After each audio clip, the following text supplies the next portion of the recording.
Troubling news tonight of increasing chaos in parts of the Middle East. In Syria, the United Nations now is demanding an investigation so there can be some sort of justice for a 13-year-old boy named Hamza.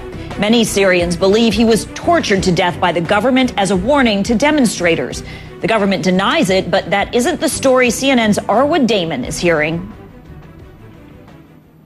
CNN managed to get in touch with one of Hamza's relatives who were not identifying beyond that for his and for the family's own protection. This relative providing even more chilling insight into what young Hamza may have suffered. According to him, another relative received a tip that Hamza was being held in one of the prisons. He went there and actually saw that Hamza was alive and well and was told by authorities to return in 2 days, which he did. At that point, he was told that the family should go to the hospital. And when they arrived at the hospital, it was there that they were handed over a corpse. Those chilling images with authenticity we cannot verify that appeared on YouTube, showing Hamza's bloated, mutilated, and horribly disfigured young body. According to the relative, his mother became hysterical. She had a nervous breakdown alternating between sobbing intensely and then shrieking for joy that her child had become a martyr. This relative firmly believing that Hamza was brutally tortured for 2 days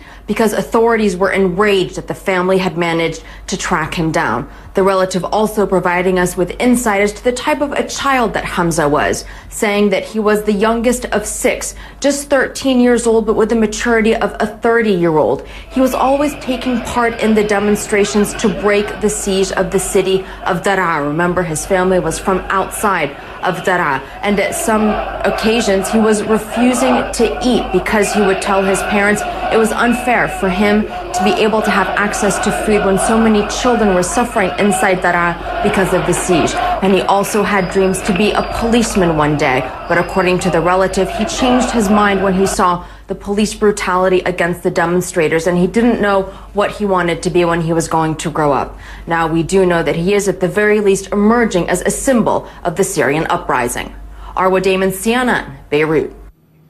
And on Syrian state TV, a person identified as the medical examiner in the case said the boy died from 3 gunshot wounds. He said the condition of the body was the result of deterioration after death, and there was no evidence that the boy had been subjected to torture.